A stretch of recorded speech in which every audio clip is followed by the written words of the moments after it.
नमस्कार, मैं प्रियंका सिंह और आप देख रहे हैं देखो समाचार। तो चलिए नजर डालते हैं आज की तमाम बड़ी खबरों पर। अखिलेश जी पोस्ट शेयर कर रहे हैं जो माघ मेले में पहुंचे हुए थे और भद्रता में सर उनको देखिए जो भिन्न क्या है अखिलेश जी में भी माघ मेले में, शंकराचार्य जी भी माघ मेले में, योगी आदित्यनाथ भी माघ मेले में, सतुआ बाबा भी माघ मेले में। भिन्नता क्या है?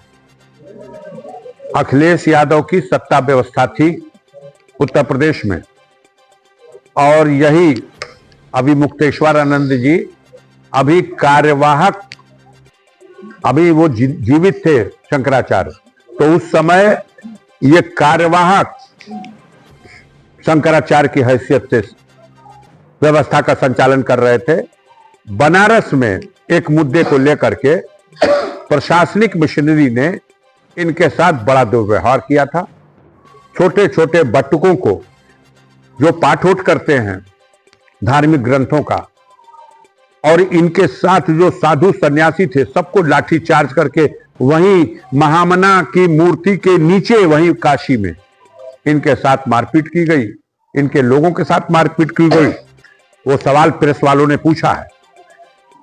माननीय अखिलेश यादव ने हम लोगों से भी मीटिंग में स्वीकार किया है कि हमारे शासन व्यवस्था के अंतर्गत उनके साथ प्रशासनिक मिशनरी के लोगों ने अभद्रता की। मैंने खुद उनसे मिल करके माफी मांगी और आज खुद स्वामी अभिमुक्तेश्वरानंद जी महाराज ने ये बात कही है कि माननीय अखिलेश यादव मेरे पास हरिद्वार में आए थे जब कुंभ लगा था तो, और हमसे माफी मांगे, हमारे गुरुदेव से माफी मांगे, हमने क्षमा कर दिया क्योंकि वो तो संत हैं, वो किसी को श्राप देंगे नहीं। लेकिन सवाल यह है कि पाप करने वाले भी आज हद हो गई, ऐसा तो हमने देखा ही नहीं। अगर हम शशिकांत भाई को पकड़ लें और कहें कि भैया शशिकांत जी तू पत्रकार हुआ, पहले बतावा कैसे सिद्ध करवा, कि वो अफजाल अंसारी के पकड़ ले कि तू सांसद हुआ, चलो सिद्ध करो, बतावा कैसे सांसद हुआ। वो प्रश्न खड़ा हो गया। लेखपाल साहब गए, नोटिस चस्पा करके आ गए कि 24 घंटे के अंदर बताइए कौन चला रहा देश को, कैसे चल रही प्रदेश की कानून व्यवस्था।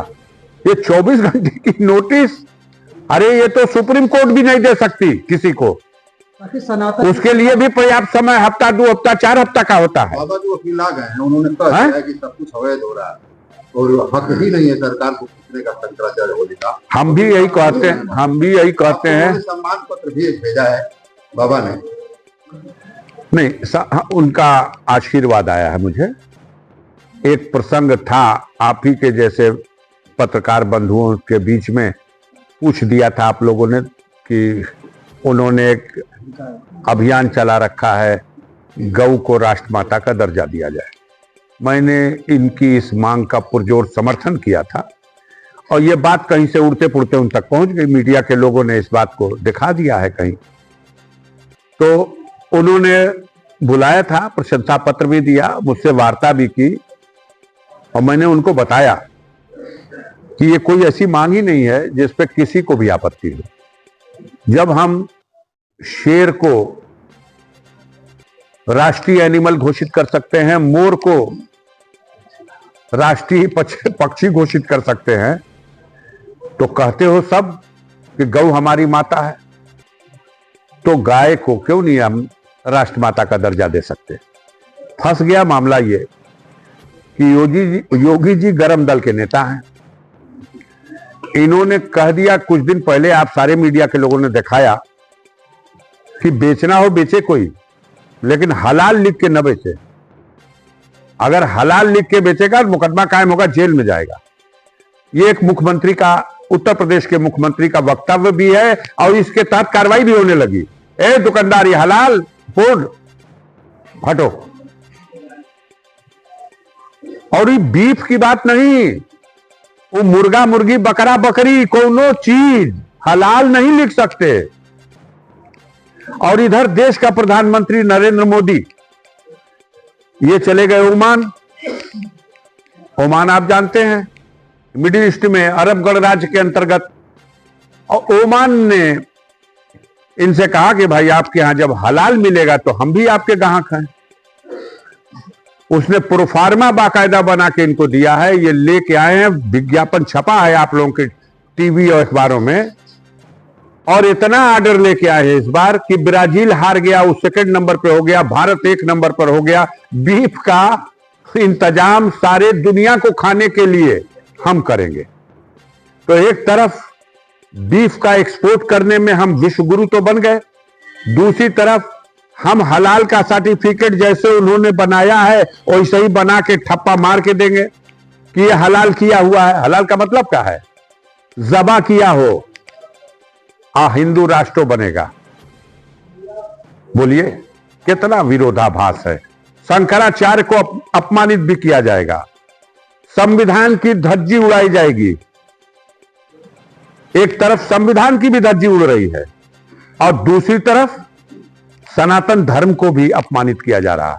इस बीचे में नया रास्ता कौन बनाया जा रहा? मनमानी का रास्ता, तानाशाही का रास्ता, सत्ता की ताकत के अहंकार का रास्ता। जनता में बड़ा आक्रोश है। देश की जनता, प्रदेश की जनता दुखी है।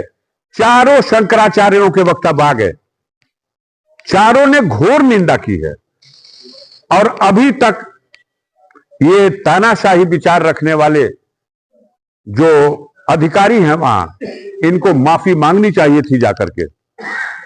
मैं विश्वास के साथ कह सकता हूं, मैं अभी मुक्तेश्वरानंद से इससे पहले भी कई बार मिल चुका हूं। मुजफ्फरनगर में जब दंगा हुआ था तब भी हम उनके पास गए थे। हम कहा हम राजनीतिक लोग हैं, हमारे वक्तव्य हो सकता है राजनीति की रोटी सेकने वाले हो। आप जैसे धर्म गुरुओं का आह्वान करते हैं कि आप चलिए मुजफ्फरनगर में और नफरत के दंगे की आपको बुझाइए। उन्होंने कहा अफजाल, इस समय हज का पर्व खत्म हुआ है, लोग आ रहे होंगे तो वहां से पवित्र जल जमजम ले आ रहे होंगे। तुम जमजम लाओ, मैं गंगा मैया का पवित्र जल, दोनों को एक परात में मिला देते हैं और ये दोनों पवित्र जल मिल जाए तो उस आग पर छिड़क जो नफरत की आग है वो आग बुझ जाएगी। तो इतना ऊंचा विचार रखने वाले उस संत महात्मा को अपमानित किया जा रहा है। अभी सर्टिफिकेट मांगा जा रहा है कि आप सिद्ध करिए कि आप शंकराचार्य हैं कि नहीं। वो आपका कर्मचारी हैं कि आप उसको कारण बताओ नोटिस दे रहे हैं 24 घंटे के अंदर हमको जवाब दीजिए। आज योगी जी ने पुलिस की तरफ से जिस तरीके से उनके साथ व्यवहार किया गया था, यार एक संत तो ऐसे हैं, आप थे इसी होटल में, हम ही लोग के आए थे, हम भी मिलने आए थे। उसमें वो नेपाल के डांडी साधु हैं, बहुत बड़ा तांत्रिक, बहुत बड़ा संत। वो भोजन ही नहीं करते, वो सिर्फ फल खाते हैं, दूध पीते हैं। वो नेपाल के रहने वाले हैं, पशुपतनाथ मंदिर के मुख्य पुजारी हैं। यही गाजीपुर के होटल में आए थे, मुझको भी सूचना दिए, मैं उनसे मिलने गया था, हमारे साथ आप भी थे। और उनको हमने देखा है उनकी शिखा पकड़ के, और कितनी दूर तक घसीटा गया है। वो नीचे से नंगे हो गए हैं, कुछ नहीं पहनते, एक गमछा इसे डाले रहते हैं लाल रंग का, एक लुंगी पहनते हैं। नंगा कर दिया गया उनको मारते मारते। हम बुलाएंगे उनको गाजीपुर में। मैंने उनको फोन किया, उनका वो हसर देख के मेरे आंखों से आंसू निकल गए। लेकिन उस वीडियो के भी एआई का वीडियो बताया जा रहा है। अच्छा, तो एआई का वीडियो भी बताया जा रहा है। तो ये बनारस में जिस दिन यहाँ सर्वोच्च न्यायालय के चीफ जस्टिस साहब उद्घाटन कर रहे थे चंदौली में, उच्च न्यायालय इलाहाबाद के चीफ जस्टिस साहब थे, वहीं माननीय मुख्यमंत्री जी कार्यक्रम में आए थे। जब इनको पता चला बनारस में मूर्तियों का तोड़फोड़ हो रहा है तो ये झपट के पहुंचे वहां स्थिति को कंट्रोल करने के लिए। लेकिन बनारस में जो अधिकारी हैं, प्रशासनिक मशीनरी के बैठे हैं, वो टोटल योगी जी वाले नहीं हैं। उन्होंने उनको गुमराह किया खट से कि साहब ये एआई जनरेटेड है, जो दिखाया जा रहा है कि अहिल्याबाई की मूर्ति और मंदिर तोड़ा जा रहा। हम लोग तो यहां दलमंडी तोड़ रहे हैं। बेशक मीडिया के माध्यम से कई हफ्ते पहले से दलमंडी टूटेगी, दलमंडी टूटेगी, लेकिन तोड़ दिया प्राचीन 2,000 साल पुरानी मंदिरों को। और उस व्यक्ति ने, जिसने वो वीडियो वायरल किया था, उसने कैमरे पे आके कहा है कि यह एआई जनरेटेड यदि सिद्ध कर दिया जाएगा तो मैं सजाए मौत भोगने को तैयार हूं। क्यों नहीं सजाए मौत आ गई? योगी जी कौन साइंसदान है भैया? एआई जनरेटेड कह दिए, उनके कान में किसी अधिकारी ने गुमराह करके कहलवा दिया। आप जानते हो देश की कानून व्यवस्था यही कहती है कि जो कोई आरोप लगाता है उसी को सिद्ध करना पड़ता है। तो आपको सिद्ध करना है कि वो एआई जनरेटेड है। वो एआई जनरेटेड नहीं है। कैमरे पे एक और बड़ी हस्ती बनारस की, संकट मोचन मंदिर के महंत मिश्रा जी भी आए हैं, और मिश्रा जी ने भी कहा है कि लोग समझते हैं कि इस तांडव से बनारसी डर जाएगा। तो बनारस में ऐसे लोग भी हैं जो गलत को गलत और सही को सही कहने के लिए खड़े हैं। तो ये तो बात कहने के लिए आप कल तक तो कोई मानने को तैयार नहीं था कि बाकी शंकराचार्य लोग क्या कह रहे हैं, लेकिन चारों शंकराचार्यों ने तो अपनी बात कह दी। अब तो सबको पता होना चाहिए। सर 27 करीब ब्रजेश पाठक अब ये भी कह रहे हैं कि अगर मुसलमानों को सपा से अलग कर दिया जाए तो ये प्रधानी भी नहीं जीत पाएंगे। नहीं, वो तो अलग बात है। उन लोगों को इसके अलावा बोलने के लिए कोई मुद्दा नहीं है। जनता के सरोकार के मुद्दों पर बात करें। पाठक जी से कहिए कि अपने विभाग से संबंधित मामलों पे बात करें। कौन विभाग है उनके पास? आज स्वास्थ्य विभाग में सीएमओ ने इस भरी मीटिंग में, मैं कैमरे पे बोल रहा हूं, भरी मीटिंग में स्वीकार किया है, डीएम ने भी और सीएमओ ने भी, कि आउटसोर्सिंग पर भी डॉक्टर नहीं मिल रहे हैं। 218 पद है और 108 पदों पर डॉक्टर हैं। आप रख लो आउटसोर्सिंग पे, कह रहे हैं आउटसोर्सिंग पर भी नहीं मिल रहे हैं। पाठक जी से पूछिए, बात करो इस पर। ट्रामा सेंटर मोहम्मदाबाद में खुल गया, आज भी ना डॉक्टर है, बिल्डिंगियां इलाज करी, कोई विशेषज्ञ नहीं, कोई डॉक्टर नहीं, कोई सुविधा नहीं। यहां मेडिकल कॉलेज में कुछ मिश्रा जी संभाले हुए हैं।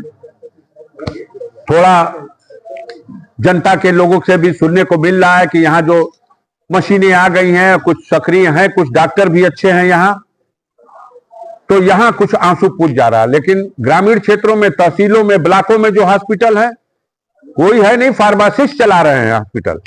इस सत्यता है, छुपा हुआ नहीं है। ये इस सवाल पर इस तरह से ये नहीं चल सकेगी, ये तानाशाही नहीं चलेगी। गोली मार दे कोई हमको स्वीकार है, तानाशाही स्वीकार नहीं है। हमको घेरने की कोशिश भी की जा रही है। मुख्यमंत्री ने हमें अन्य कई स्रोतों से भेजा जा रहा खबर कि आपके जान को खतरा है, बाहर से हमला करने वाले, आक्रमण करने वाले आए हुए हैं। हमने इसको गंभीरता से लिया, प्रधानमंत्री से मिलकर के पत्र दिया और बता दिया। उसके बाद एक दिन विधानसभा अध्यक्ष को भी मिलकर दिया और पत्र भी दे दिया, अपने जिले के डीएम को भी दे दिया और एसपी को भी मिलकर, पत्र नहीं दिया, सूचना दे दी। अब हमारे एसपी साहब कह रहे इनपुट नहीं मिल रहा है। जब घटना हो जाएगी तब इनसे पूछेंगे इनपुट मिला था। अजीब हालत है भाई, ऐसे जरा चलेगा? ऐसे तानाशाही में लूट मची हुई है, अंधेर मचा हुआ, बिना पैसा लिए कोई काम नहीं हो रहा, घटना पे घटना होती जा रही।